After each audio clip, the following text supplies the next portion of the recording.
Thank you for joining us for another informative, educational, and entertaining edition of Music and Medicine with Dr. Charles Modlin, kidney transplant surgeon, board-certified urologist, public speaker, and well-known community national leader for the elimination of health disparities, dedicated to informing you, the listening audience, about important health topics and health information that you, your family, and your community need to know, while at the same time providing you with quality entertainment, because music and entertainment is medicine. Dr. Modlin's co-hosts are Jerome Brown and registered nurse Jonathan Branch, and the program often includes special content expert guests. So, without further ado, here is the host of the show, Dr. Charles Modlin.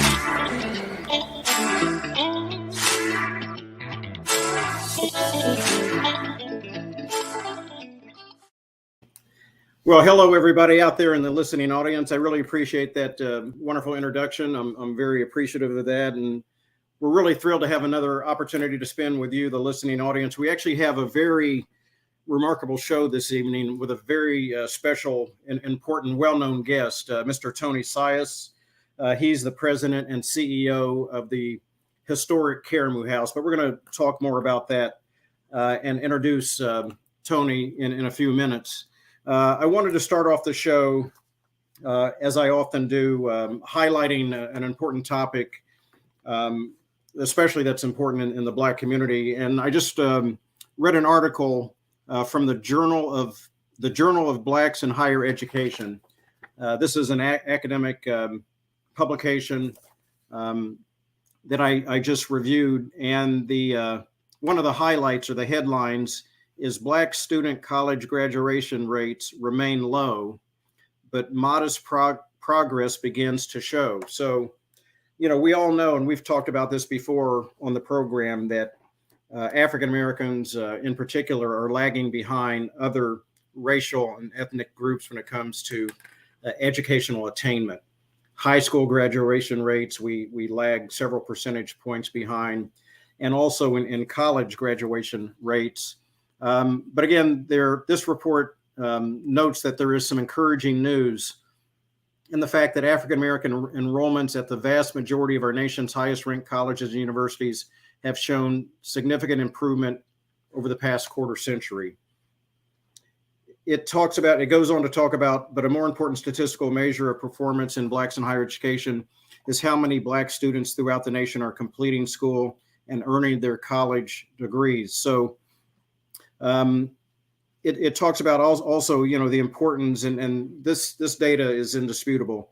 Those who attain a college education have a higher quality of life and better economic opportunities than those who do not go on to complete their college education. So it talks about Blacks who complete a four-year college education have a median income that is in near parity with similarly educated whites. So we have to keep our fingers to the pulse of what's going on with higher education in our African American students there. And again, we've talked about this. We've covered this with several of our guests. There are several things that we can do, those of us in the older generation, to help the younger generation navigate their success journeys. I'm going to briefly mention again, as I have before several times, my book that I recently published. It isn't difficult to do if you know how to do it. And I recently published a companion workbook and journal to go along with that. And I highlight this with respect to what I just referenced about the importance of finishing your high school degree, attaining your high school diploma, but then optimally going on to complete and obtain your college diploma, so that you'll have more opportunities in life. There's another book that I highly recommend that you all read. I've mentioned this maybe once before. It's called Permission to Dream. It's a book by author Chris Gardner. This is a phenomenal book. Actually, it can transform lives. And basically the synopsis, the genesis of the book, Mr. Gardner talks about his personal challenges growing up. He was homeless at one point, but he also talks about how, especially in the Black community, minority communities, a lot of our ancestors or a lot of our young people actually have grown up under certain circumstances whereby they didn't actually see a way out from poverty or from a lot of the social determinants that actually influence their opportunities in life. And so he reminds, especially us, the older generation, that we have to instill within the minds the very fabric. We have to elevate the self-esteem of our young people and let them know that they actually do have permission to dream, to think big, to aspire, to achieve their goals in life. So those are some of the things that we have to remember.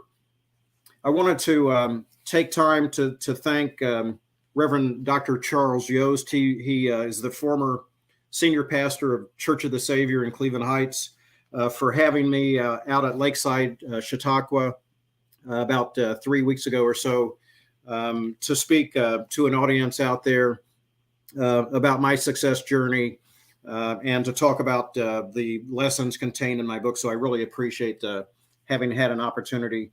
This was featured in the Lakeside Chautauqua News Weekly. So I really appreciate having had an opportunity to speak out there. The Lakeside is a United Methodist community out on, it's out by a little bit past Sandusky on the Marblehead Peninsula. Okay, so actually with that in mind, we want to go ahead and move the show along. Jerome Brown, are you there? Oh yeah, man. How you doing today? Yeah, how everybody doing for that matter? Oh yeah, I'm doing great. I hope the audience is, and hope you're doing great. So thanks for being with us. Hey, if the audience is tuned in tonight, they're doing great too. Yes, absolutely. So, it's been a busy summer. We've all been very busy doing what we do, but we wanted to take some time and self-reflect and be thankful for all the opportunities that we've had. Indeed. And we've all been blessed in many ways. And so one thing, often I listen to the radio station, WOVU, the urban radio station here in Cleveland. Great and station. One of the disc jockeys or show host is T.C. Lewis. Okay, I know and, TC. Yeah, TC, remarkable lady. She always starts her show off. I hope all of you have had an opportunity to drink some fresh, clean water. How about that? Let's toast to TC right now, then. Toast to TC. and I told her I'm going to steal that line from her, but thinking about being grateful, we have to remember there are a lot of people in the world who do not have access to clean water on a daily basis. Indeed. So we can't take the fact that we have Lake Erie right here. We have a great source of fresh water. So we have to be thankful to that. And again, we want to toast T.C. Lewis. Hey, you know what? One more toast too, because ironically, let's toast to Imani Capri, because I was on her show this morning. So you bring up WOVU. So let's one more toast for Imani too. Absolutely. So, as I mentioned, we actually have a very special guest. We're thrilled that he, with all the stuff that he's doing, he's taken some time to spend with us and the audience. So we have Tony Sias. Everybody knows who Tony Sias is. He doesn't need an introduction, but I can't really do justice in terms of an introduction, but I'm just going to read a little bit about the great Tony Sias. So, as I mentioned, he's president, he's CEO of the Karamu House, which is the nation's oldest multicultural arts institution. It's located in the heart of Cleveland's historic Fairfax community. And Tony's going to tell us about the history of Karamu. But Karamu produces professional theater, provides arts education, presents community programming for all people while honoring the African-American experience. So prior to going to Karamu, Tony was the director of arts education for the Cleveland Metropolitan School District, and artistic director of the School of Arts. He's had many accolades. he's actually has a lot of directing credits. West Side Story, Footloose, Carmen Jones, Free Man of Color, Summer Nights and Fireflies, Dreamgirls, Guys and Dolls. I mean, the list goes on and on. He has several acting credits. On the Road with Duke, Angels in America, Parts 1 and 2, Black Eagles, Big River, Oak and Ivy, Jazz Poet on Broadway. I mean, there's so many things that he has done. He's received many accolades and awards as well. So, I mean, he's a very busy guy. And so, you know, with that, I'd like to invite Mr. Tony Sias to the platform. Hey, good evening. Tony. Hey, thanks for spending time with us. Oh, you're more than welcome. Pleasure's mine. Thank you. So, Tony, you know, we want to actually give you the floor. We want you to tell the audience, you know, about your background, how you came to be where you are. Obviously, want to hear, you know, about Karamu House, what's happened in the past, what's happening now, what we can anticipate is going to be happening in the near future. And again, you know, this is music and medicine, and we all know that music is medicine, entertainment is medicine. We all need a respite to escape from the rigors, the challenges, the stressors that we all face. Everybody we know out there faces stressors.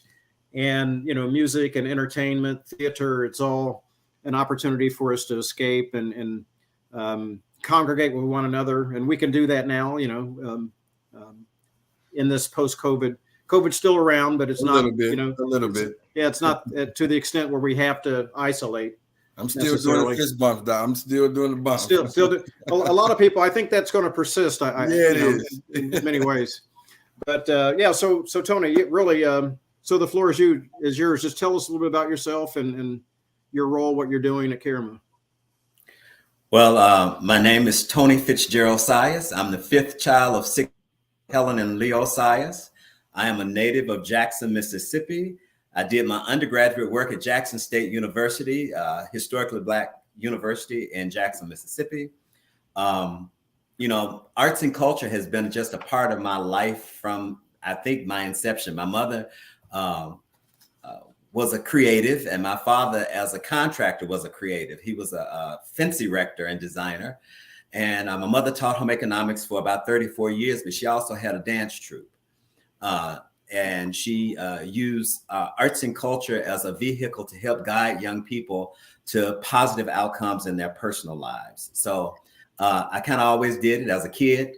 You know, we would watch Hee Haw and the Lawrence Welk Show, and we would have our own Saturday night family talent show. And so during the day, after you left your piano lesson or your cello lesson or whatever musical lesson you would go to, because we all had to study an instrument, then we'd have this talent show. So the expectations of coming together as a family and sharing talent has always just been there for me.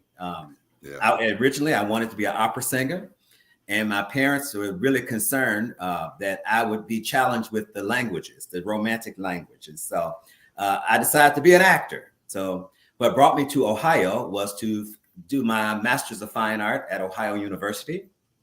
What got me to Cleveland was to complete the MFA, you had to get a residency at a regional theater. And so I got a residency at the Cleveland Playhouse and had no intentions of staying in Cleveland outside of that year. And 31 years later, here we sit. So Cleveland has been a great environment that I really have grown to love, and it is my second home. And I've decided Cleveland will be my resting place at the appropriate time. So wow, that is my level of commitment to the great city of Cleveland. Wow.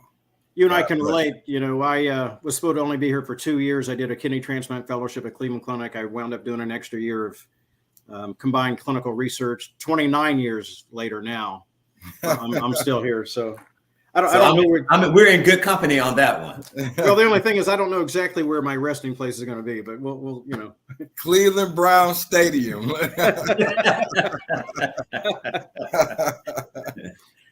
Yeah.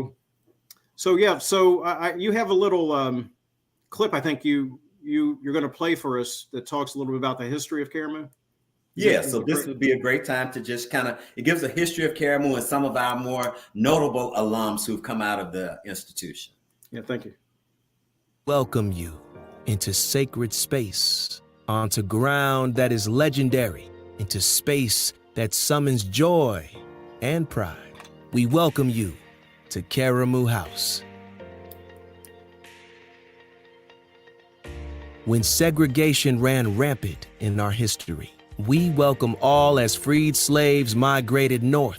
Our home was a place of refuge, founded by the Jellifs. Rowena and Russell Jelliff set new standards. A Jewish couple with the vision to unite and to uplift. A vision with an unapologetic value of diversity, an unapologetic commitment to excellence in the arts.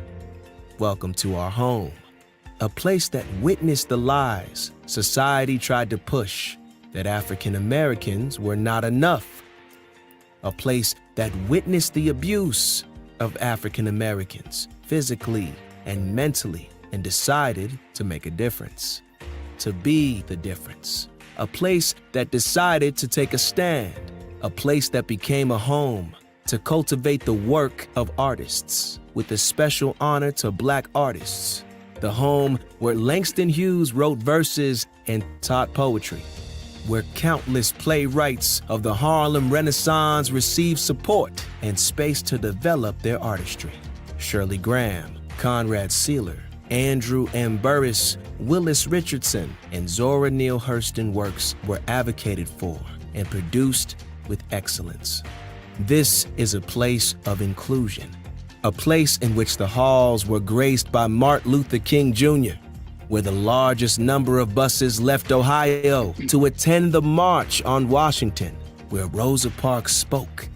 A place for collaboration, a place that is firm in its integrity. This is Karamu House. Karamu, a Swahili word meaning a joyful place of gathering. We are a place of joy, where stories and dance, music and art are shared with quality and shared to make impact. Where programming, education, performances unite, showing the beauty in all of us, the talent in all of us, the value in all of us. For 105 years, we have been here in Cleveland, Ohio, where names known and unknown, young and old, have left marks that will never fade. Vanessa Bell Calloway, Ruby Dee, Imani Hakeem, Langston Hughes, and James Pickens Jr., and countless others. The place that is for you, for me, for all. Welcome to the legendary Karamu House.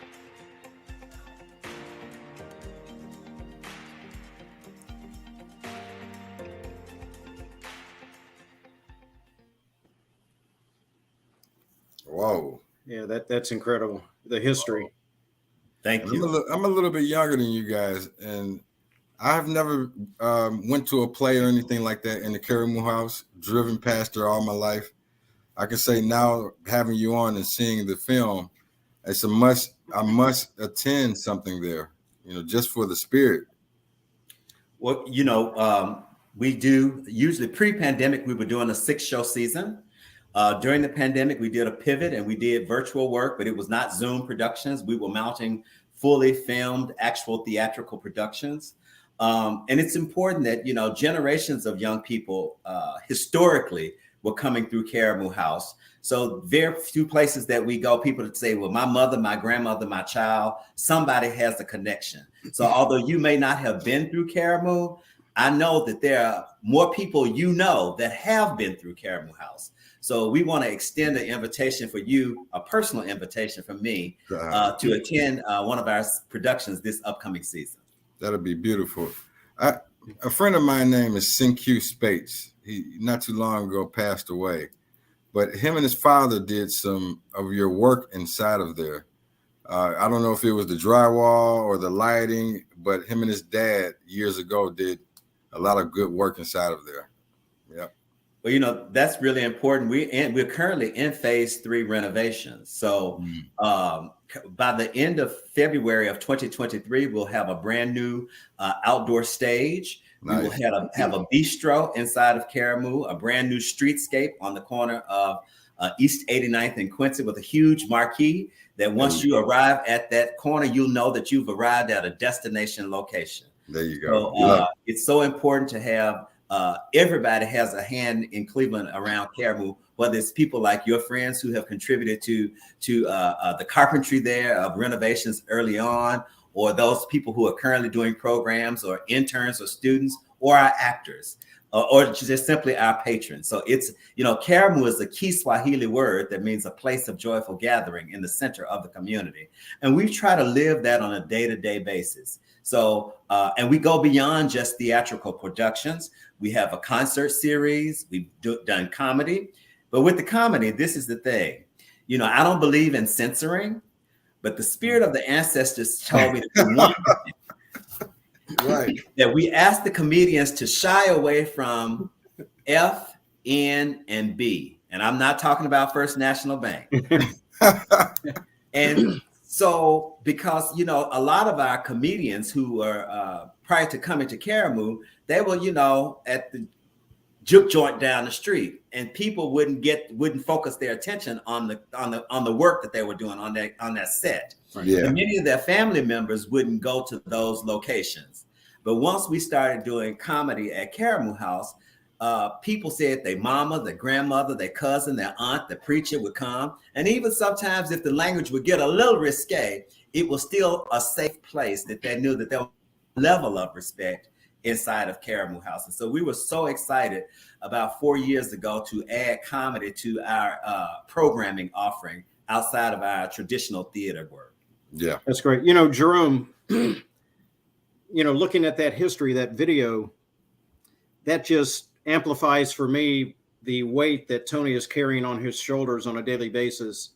So this history lives on, this legacy of Karamu, this is on his shoulders, along with the supporters and the trustees and others, but he is the custodian of all that to make sure that this goes on.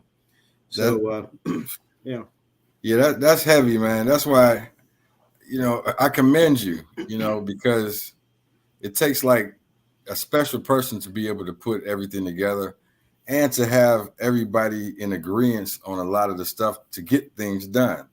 You're going to have situations where this person may say this and this person may say that, and you're in the middle of it. And somehow, some way, you've been able to successfully navigate through all of this stuff. And it's not easy sometimes, Tony. I'm sure it's not. But go ahead. No, I said this is an appointment from God. Exactly. And so I am an obedient servant to that word. And what's really interesting and is building consensus.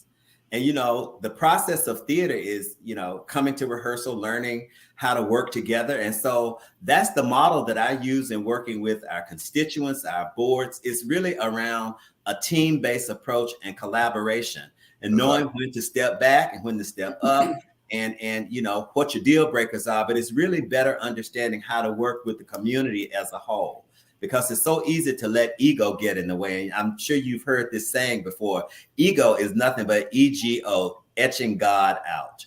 And I feel like if we keep away and keep the mission and vision of the institution first and foremost, in the spirit of joy, then I feel like we can continue to accomplish the work on behalf of the institution and on behalf of the community, most importantly. Yeah, you put your spirit in it. You put your spirit in it, as all those other people who have come there and performed and were a part of it. Like you said, you chose to lay, the final day be here. So, I mean, that's if they don't follow you on that, bro, they're not with you, because that is really heavy. I've had opportunity to visit Karamu on several occasions, see several productions.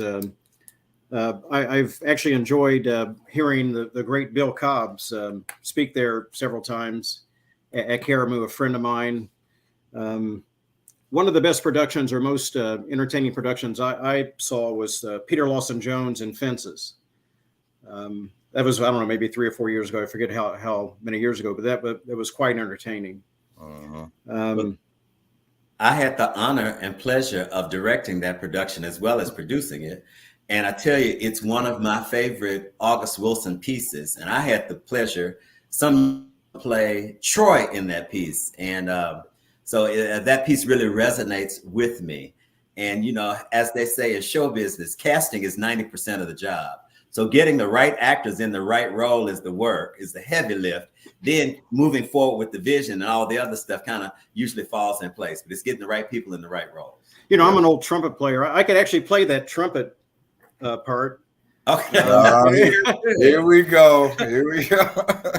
So auditions are coming up in early September, Doc. So maybe that's something there for you. But see, Jerome, I don't know if you saw Fences. It's just a little, he's just squeaking. He's not really playing. He's just squeaking. Oh, okay, really? His brother. So I can definitely play that part, you know. Okay. You got that covered. Yeah, I got that covered. You know, he's looking up to the sky, and yeah, it's quite moving. I think I saw that 2 or 3 times over there. Thank you. So what's coming up? What are some of the productions that are coming up that we need to know about? So as I mentioned earlier, we're in phase 3 renovation. So we haven't announced our season yet, because when they talk about supply chain issues in this climate, that is very real. Okay. So usually we start our first show, and our first big production will be our Black Nativity. And so the fact that we haven't publicly announced the season yet, that's the only thing that I can say at this point as a part of tonight's conversation. So we're not going to announce tonight that I'm starring over there in an upcoming production.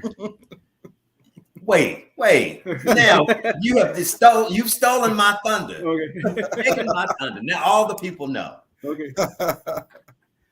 So yeah, we look forward. You know, people say that they have seen Black Nativity, but each year over the past several years, we reimagine the production. Of course, that is the nativity story told from an African perspective, Black perspective. And so we encourage people to, you know, come out, see the show. It will not be the show that you saw last year or the show that you saw 30 years ago. We keep it fresh. We keep fresh new ideas to make it relevant to 21st century. So we encourage people to, once tickets go on sale, get them ASAP, because we will sell out. That's really a really important production for us every year. So real quick, I wanted to, I looked when I was reading about you, your work, your biography. There was reference to the fact that you co-authored the article "Use of Live Theater to Increase Minority Participation in Alzheimer's Disease Research." That was published in the Alzheimer's Disease Associates Disorders, which was an international journal.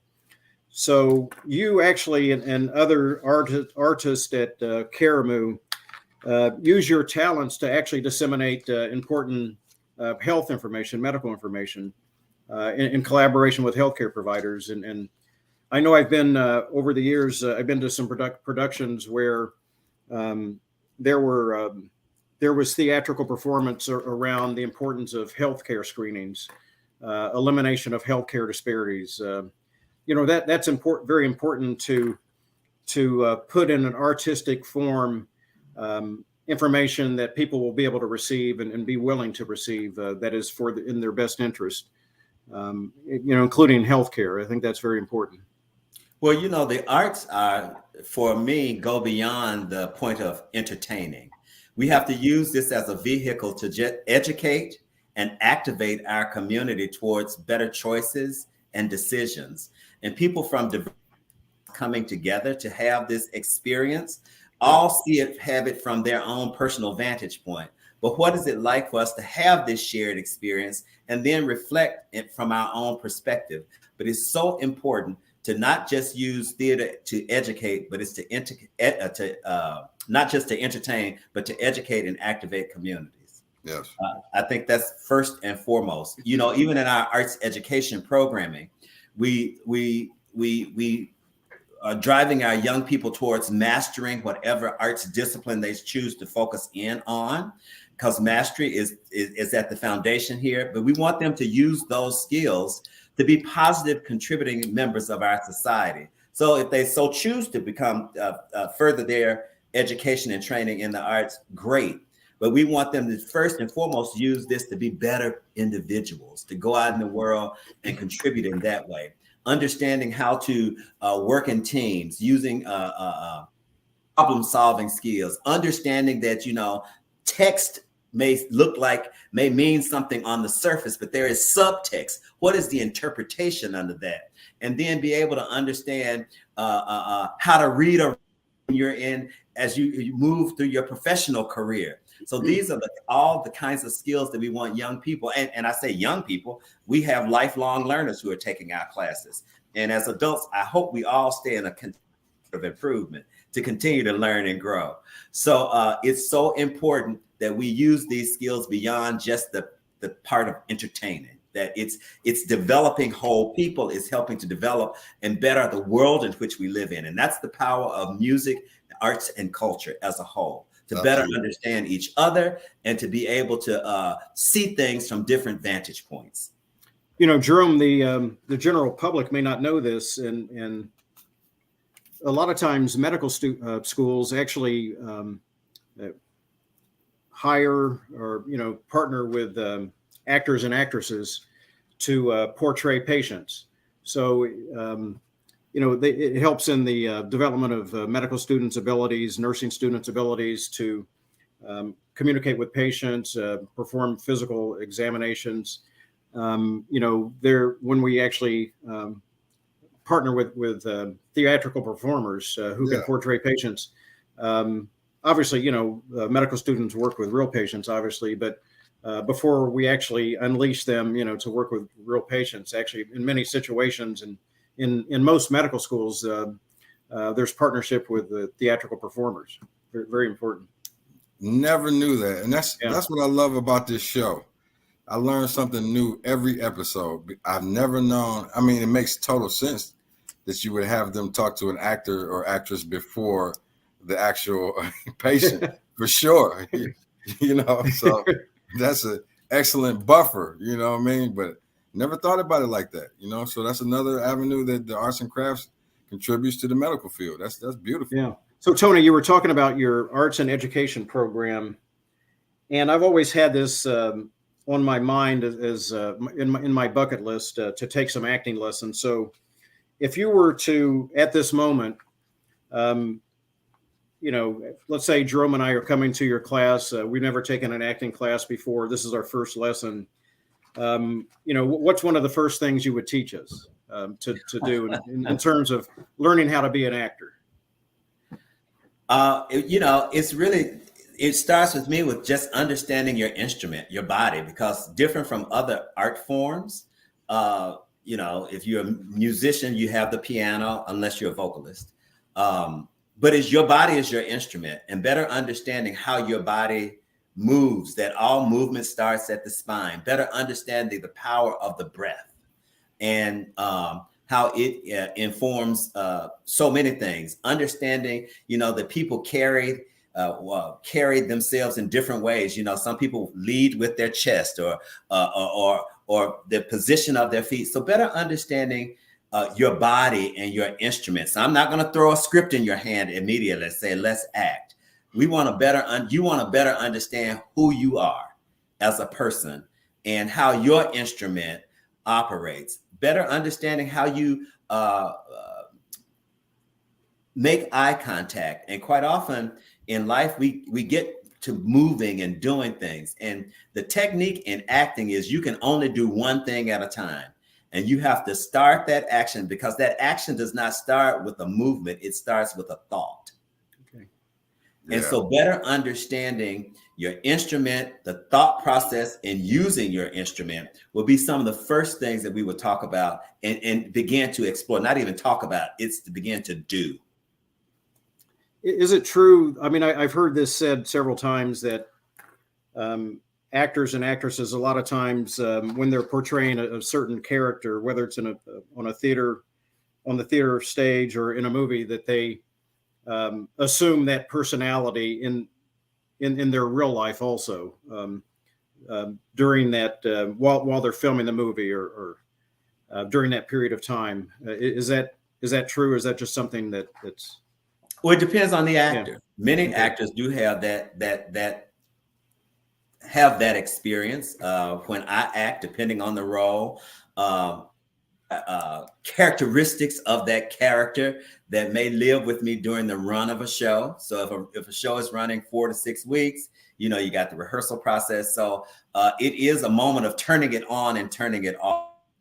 You know, usually a show goes down about 10 o'clock at night. Just sets curtains up at 7:30, shows down 10 o'clock. Well, for me as an actor, because I won't speak for all actors, it takes me about 3 or 4 hours to shake that character. And when you mention the character of Troy from Fences, what I found myself doing was I had a very distinctive walk for that character because I was a younger man when I played the role of Troy in Fences.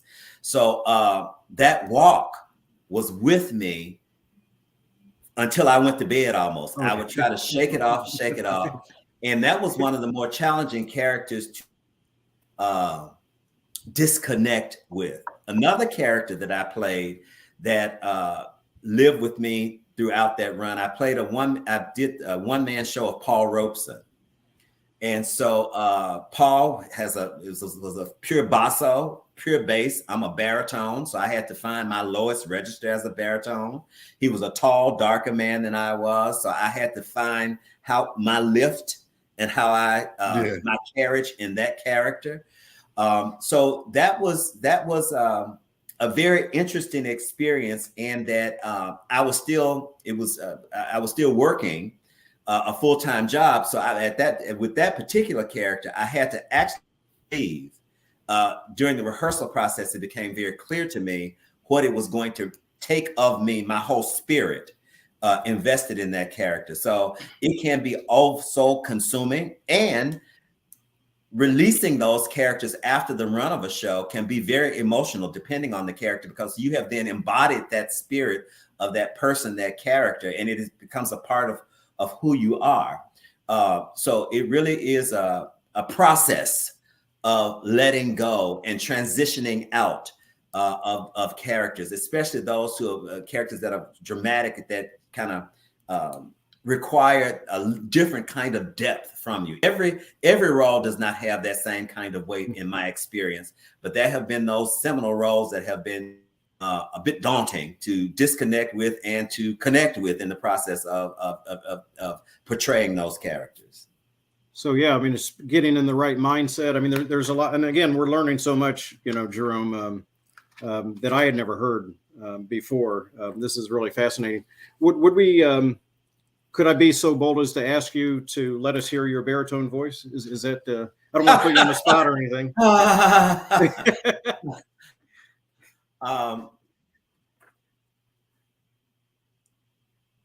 You know, I very seldom make this request of people, and most often I say no. Okay. I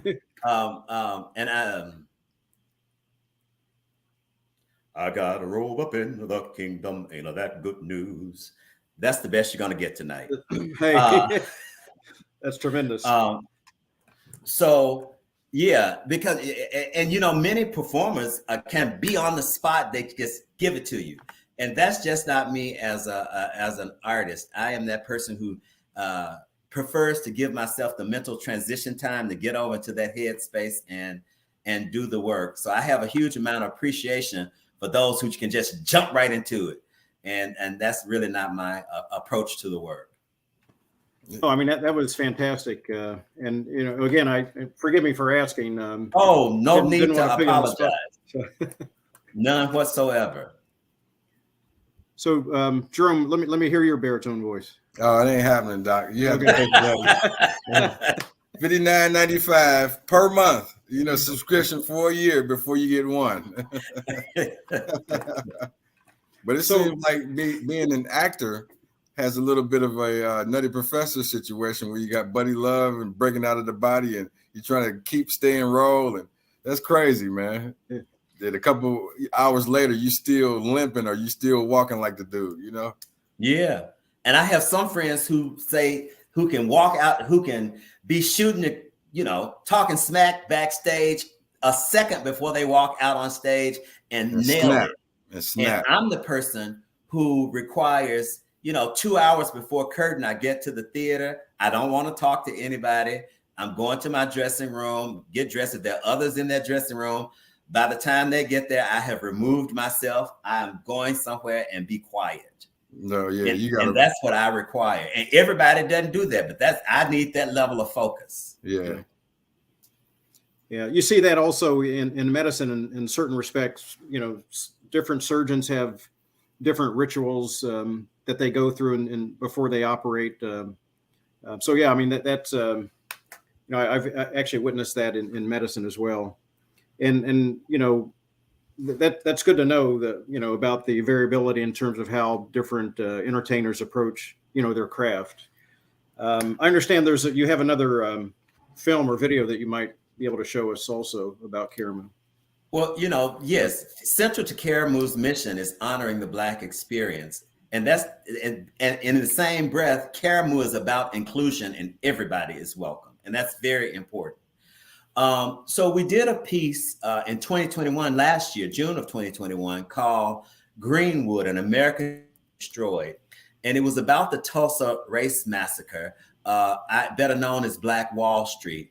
And so the story is told through this very affluent Black family who witnessed the entire massacre.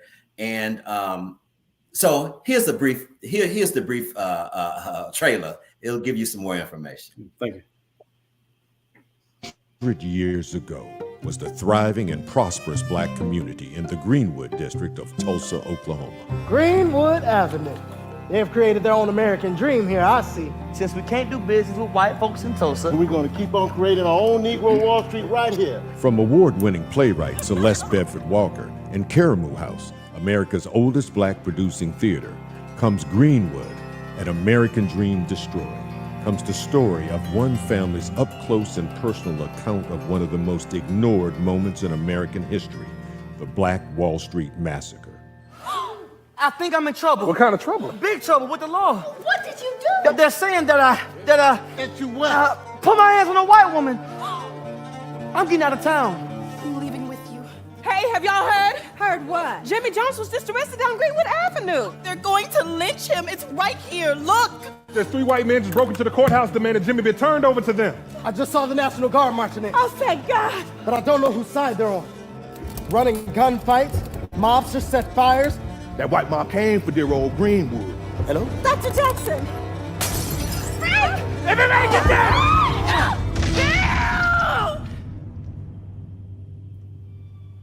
White rage let loose. An invasion. Bombs from planes overhead raining down sticks of dynamite. In the aftermath of the disaster, all surviving Negroes were placed under arrest. The dead were dumped unceremoniously into mass, unmarked graves. But Molly's dream for the living is still living on. A better American dream. Greenwood, An American Dream Destroyed. Beginning this June from Karamu House, presented by Bank of America. Yeah, that's remarkable. Makes me very emotional. Just when I grew up in the 60s and 70s, and I can tell in Central Indiana, I can tell you, not once did we ever hear about this atrocity. It wasn't taught in our history books, or we didn't know about it. Well, that's one of the roles of Karamu House, is to educate people about history. That this piece, when we produced it, so many people, so many Clevelanders and people around the country really wasn't aware of this massacre, that this town had thrived in multiple banks, oil barons, thriving businesses, own movie theaters, and that it was actually as prosperous as the quote unquote white Tulsa. And that there was rage and jealousy around how this community of Greenwood was thriving. And so when this massacre happened, the fact that there were bombs from an air raid means that this was beyond the city's coordinated effort of destruction. That's and so crazy. it is. It really is. And that, this young man who was a shoe shine boy and had a thriving business downtown wanted to go to the bathroom, and there was only a bathroom on the 6th floor of one of the buildings. He went in, and the elevator operator was an inexperienced elevator operator, and the floor did not level out when she opened the door. And he tripped when he went into the elevator and reached for her, was trying to stop himself from falling, and grabbed her arm. She then began to scream and shout and make all this noise. And then that was the inciting incident, or the excuse to begin this massacre. And within a 36-hour window, hell broke loose. But again, this is around, you think about in certain states, the eradication of certain important American history. And for many years and generations, stories, this American story not being included, not in my history books when I was in school in the 60s and 70s. Of course it wasn't.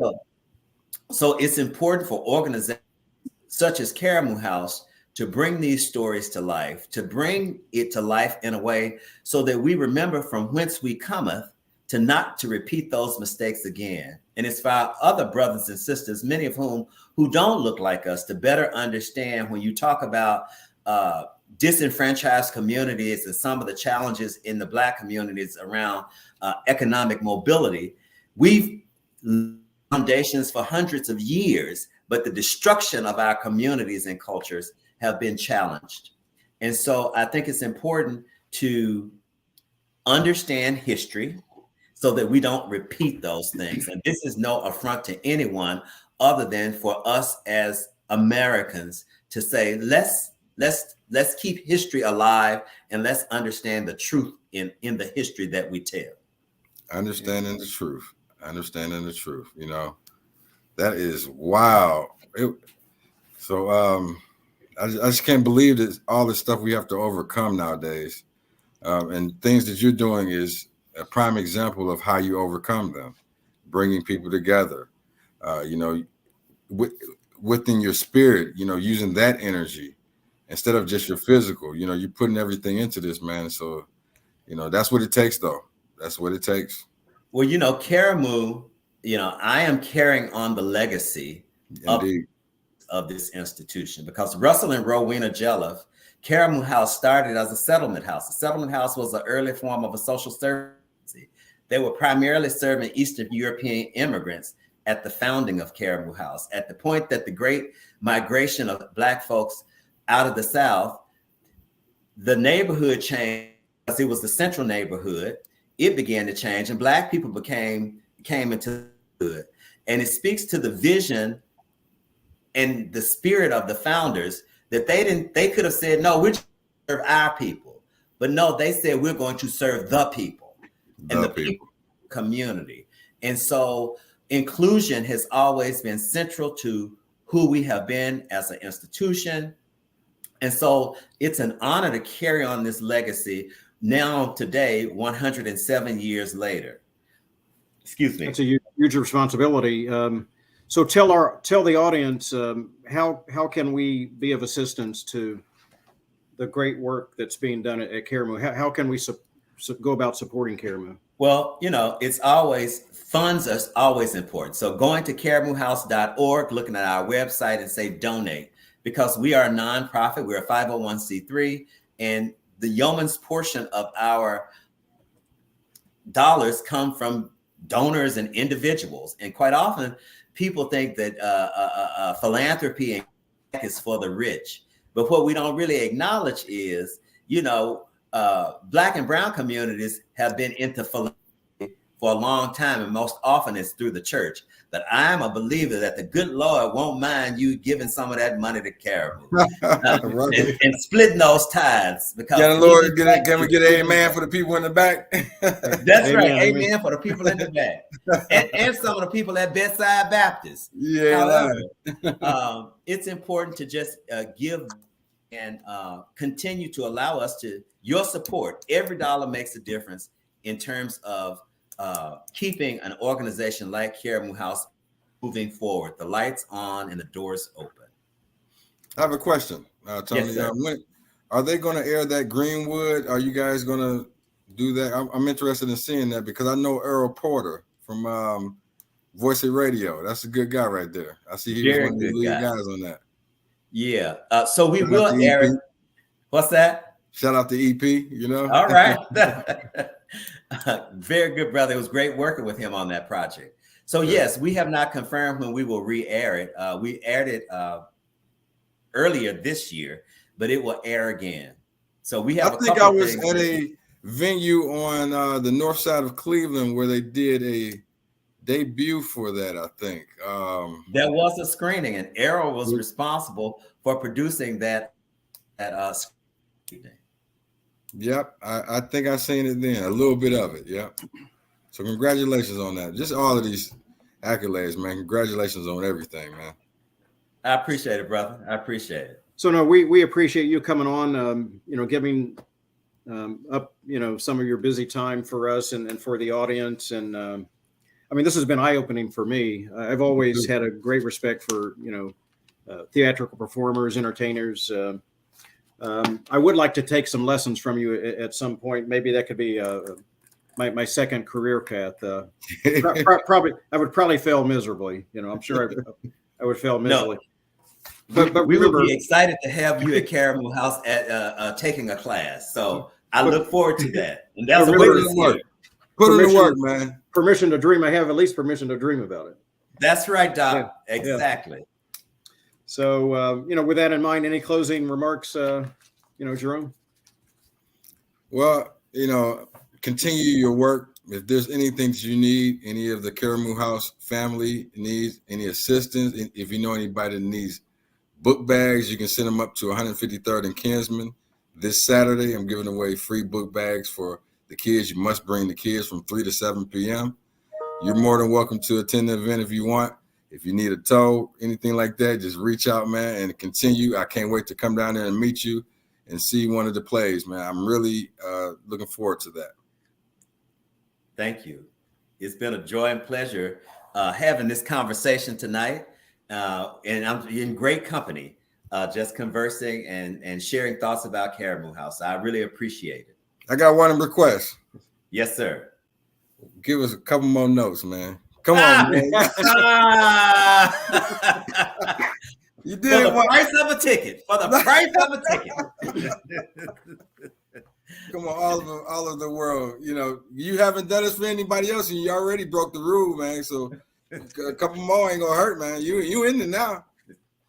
So at some point in the spring, I will do a little something at Karamu House, and I think that will encourage people to come out and check me out and a few other Cleveland folks who you might not expect to see on stage. So in the spring, we're gonna have something special for you all. Okay, no spoiler alert. Don't tell them I'm going to be there. So see, there you go again. So before we sign off, I want to actually recognize Russell Johnson, our production manager, K-Hawk 2 Productions. Couldn't do this without them. So, thank you, K-Hawk 2. And again, thank you for the audience tuning in to Music and Medicine. And thank you, Jerome, for being here, and Tony. Sias, President and CEO of the Great Karamu House. And we're going to look forward to visiting you and your performers over there. And thanks again for being here. Thank you. Thanks, everybody. It was an honor.